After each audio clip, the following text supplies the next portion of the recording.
Baik, perkenalkan nama saya Putu Raditya Ardika dengan NPM 247820059 dari kelas TRI 3B.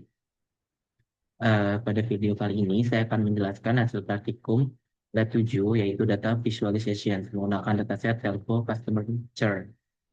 Soalnya itu ada di sini. Di sini tuh saya akan melakukan penjelasan pada kode atau ya pokoknya dari hasil praktikum kemarin lah, saya bakal ngejelasin kodenya dan juga saya bakal menjelasin outputnya apa aja yang keluar kayak gitu. Nah, kalau di sini sih tahap-tahapnya di sini yang pertama ada pengenalan dan persiapan. Di sini saya menyiapkan datasetnya dan mengenali struktur data sebelum melakukan eksplorasi visualnya. Nah, kayak gitu ya. Tahap keduanya pemeriksaan dan penyiapan data. Kemudian tahap ketiganya visualisasi univariate. Kemudian di sini tuh kita membuat histogram dan juga membuat dot di step ketiga ini. Di tahap keempat sini kita akan melakukan visualisasi bivariate. Kemudian tahap kelima kita akan melakukan visualisasi multivariate. Kemudian langkah keenam visualisasi interaktif. Kemudian interpretasi dan memberikan insight. Langkah terakhir. Yang tahap 8 ini yang tuh penjelasan untuk video yang selanjutnya yang saya lakukan. Oke, sini langsung masuk aja ke step-stepnya yang udah aku kemarin buat pada saat praktikum. Di sini saya akan menjelaskan yang ulang aja kode dan outputnya gitu. Oke, di sini yang pertama ya seperti biasa sih, cuman upload file manual di laptop.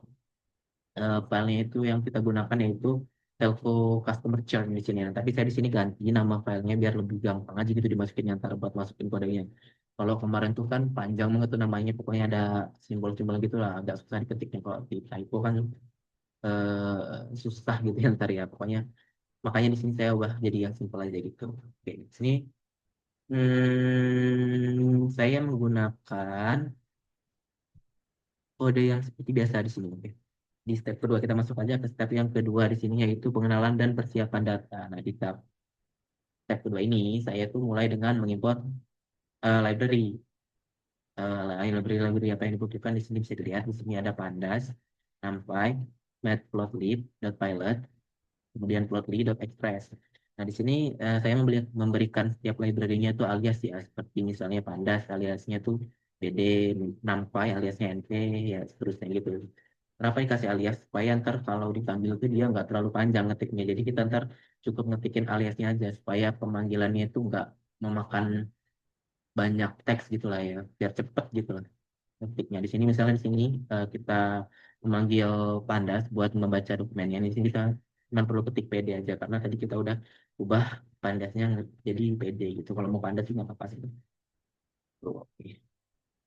Nah, di sini dah kita di sini yang ini tuh fungsinya itu membuat eh, kode yang berfungsi untuk membaca dataset yang ini, yang DFPD, CSVD itu menggunakan library pandas. Kemudian yang kedua di sini, dia itu fungsinya untuk menampilkan 5 baris pertama. Di sini kodenya ada df.head. Nah, itu tuh untuk melihat isi datanya. Nah, hasil outputnya nanti itu dia bakal keluar kolom seperti customer ID, tenure, monthly charge, total charge, contract, dan churn. Nah, di sini saya juga tuh memeriksa eh, objeknya itu menggunakan df type di sini di part ketiga, lagi step ketiga. Dan jumlah data kosongnya menggunakan df is null zoom itu. Nah, dari outputnya di sini tuh bisa dilihat sebenarnya juga nanti kalau eh, kolom total charge itu masih bertipe objek total charge sebentar. Nah, di sini tuh bisa dilihat. Nah, nanti itu harus kita konversi menjadi numerik seperti itu. Oke, di sini udah. Sebenarnya kita lanjut ke step yang ketiga, pembersihan dan penyiapan data. Nah, di step yang ini tuh saya melakukan pembersihan data supaya nanti itu bisa siap digunakan gitu. Di sini kodenya itu hmm, yang ini sampai yang ini saya jelasin di sini dulu ya. Ini tuh fungsinya buat membuat total charge ke numerik. Di sini sebenarnya udah ada penjelasan singkatnya sih bisa dibaca aja. Yang ini tuh buat menghapus baris dengan nilai kosong total charge. Kemudian yang sini Buat ngapus duplikat di sini tuh buat nambah kolom binder untuk churn. Di sini saya tambahkan sedikit penjelasannya lagi.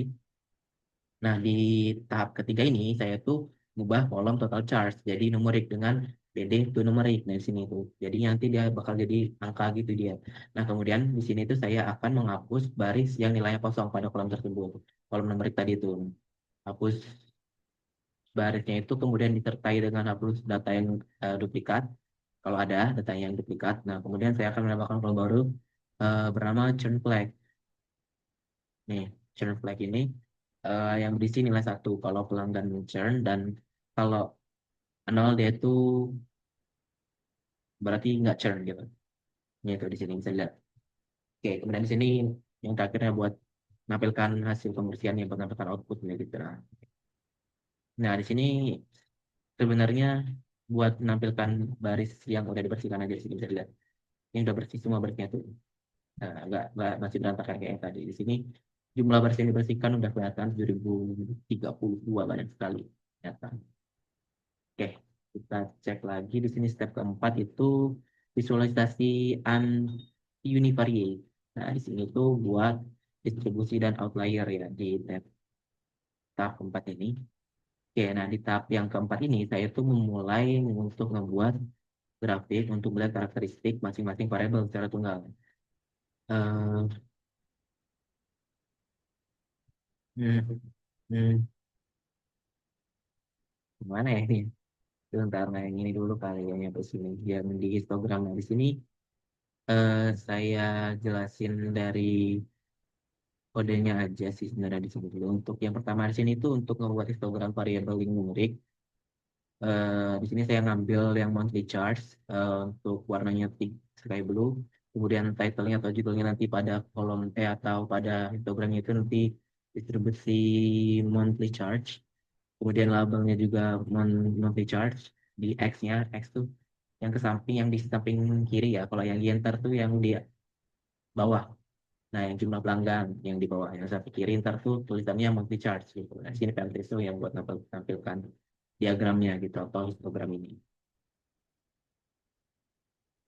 Kemudian yang kedua di sini saya ngambil tenor buat title-nya itu tetap distribusi tenor yang X sampingnya itu tenor per bulan. Terusan buat Y labelnya itu atau yang di bawahnya untuk tulisannya itu buat jumlah pelanggan.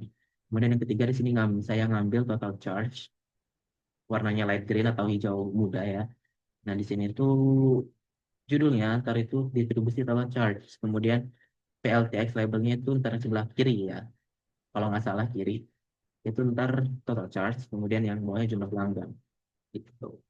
Oke, kemudian di sini bawah itu ada hmm, outlier. Di sini sama aja sebenarnya kayak tadi penjelasannya, nggak jauh beda. Judulnya saya mengambil dari monthly charge, dia itu bakal judulnya tapi di box plot monthly charge. Kemudian di sini ada total charge, judulnya box plot total charge gitu. Di sini ada bar chart control. Ya gitu, sini saya jelasin aja sedikit. eh yang mana ini? Bentar. Nah, di sini kalau dari hasil grafik monthly charge-nya di sini itu menunjukkan distribusi miring ke kanan. Dari sini kan ini sini miringnya itu kan. Ini artinya itu sebagian besar pelanggan itu membayar biaya bulanan di bawah $80. Nah, untuk tenurnya itu terlihat banyak pelanggan pelanggan baru dan lama itu berlangganan lebih di bawah 12 bulan. Nah, sementara total charge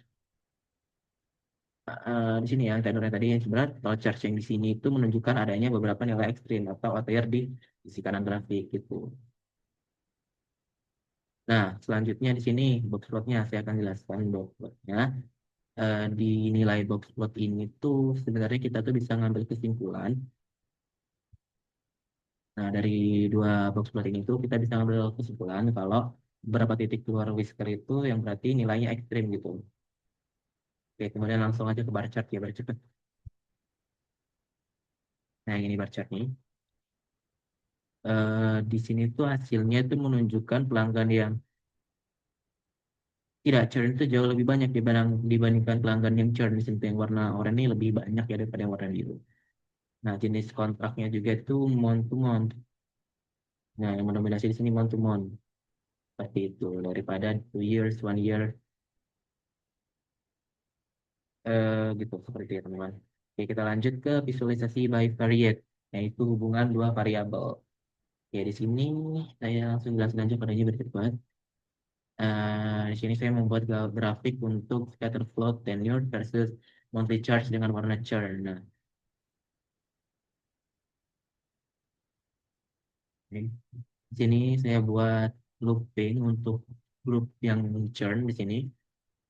Ada buat tenor, grup buat monthly charge. Kemudian di sini X labelnya tenor per bulan, ya labelnya monthly charge. Kemudian title-nya atau judulnya di atasnya itu bakal ntar hubungan tenor dan monthly charge berdasarkan churn. Seperti itu. Oke, kita jelasin di sini hubungan tenor di sini. Kalau dari grafik scatter plot itu kelihatan sebenarnya bahwa pelanggan dengan tenor rendah dan biaya tingginya itu cenderung lebih banyak churn gitu.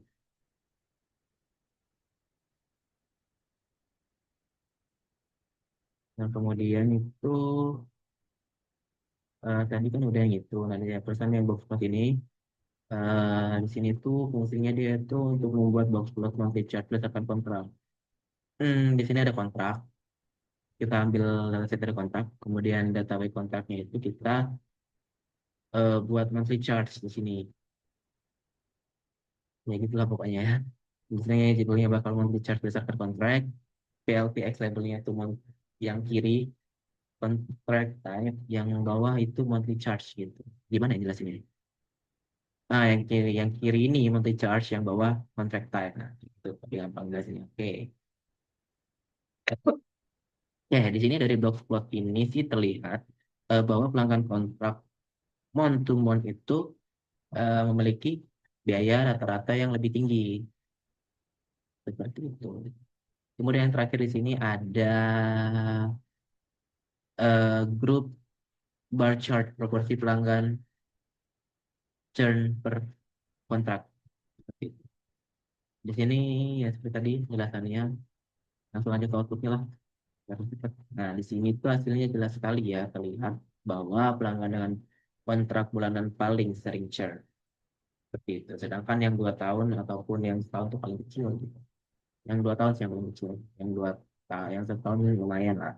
Apa yang paling banyak churn-nya itu tuh yang month to month, yang per bulan. Gitu. Oke, langsung aja kita yang ke step 6 itu visualisasi multivariate. Hubungan dengan banyak variabel. Nah, di tahap yang ke-6 ini saya itu membuat heat map, korelasi antara korelasi dan pair plot seperti itu. Oke, di sini non cost. Di sini saya ngambil variabelnya itu ada tenor, monthly charge, total charge, and flag. Dah itu aja. Kemudian di sini kita buat heat map buat korelasi. Ini kita buat pair plot sederhananya seperti itu. Nah, di sini kita bisa lihat di heat map-nya. Heat. Nah, di sini heat map-nya tuh. Nah, dari heat map ini sih terlihat jelas banget ya korelasi positif yang kuat itu antara tenor dan total charge.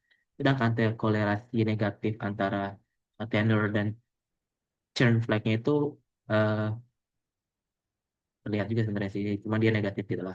Kemudian yang bawah ini ada pair plot sini. Nah, hasilnya itu menunjukkan bahwa pelanggan churn itu cenderung punya tenor rendah dan monthly charge yang tinggi. Kemudian yang terakhir ya ini mungkin ya itu saya bakal buat visualisasi interaktif. Nah, di sini tuh saya menggunakan Plotly ya buat membuat grafik yang interaktifnya nanti. Jadi kita di sini yang pertama ada grafik scatter interaktif dan ada multi charge. Nah, di sini nah, dari grafik ini tuh bisa dilihat di sebenarnya itu menampilkan titik-titik pelanggan berdasarkan channel dan multi charge. Jadi misalnya yang biru nih, dia kan churnnya 0, nanti 3 bulan multi charge-nya berapa, customer ID-nya berapa. Tuh.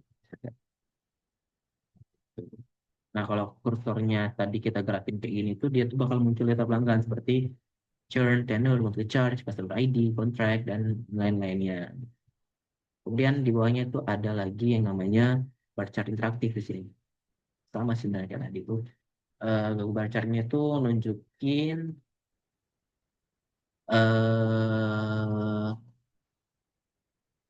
proporsi churn berdasarkan kontrak. Nah, dari grafik ini tuh terlihat bahwa kontrak month to month itu, lihat lagi yang paling banyak churn. Kemudian yang terakhir di sini ada pasted sebaran monthly charge jenis internet service gitu. Oke, yang terakhir di sini ya untuk biaya bulanan per jenis internet. Nah, di program ini tuh nunjukin bahwa pelanggan fiber optik itu memiliki biaya tinggi dan tingkat churn-nya itu lebih besar. Dia itu sebuah fiber optik. Oke, yang terakhir. Ah, udah selesai ternyata. Oke, mungkin cukup sekian penjelasan eh hands-on untuk lab 7 yang berjudul data visualization. Mungkin jika ada salah kata atau kalimat saya yang kurang berkenan, mohon dimaafkan. Dan jika ada penjelasan saya yang salah, mohon dimaklumi, karena saya juga masih belajar. Akhir kata, saya akhirnya terima kasih telah menonton video ini sampai akhir. Sampai ketemu lagi di video selanjutnya.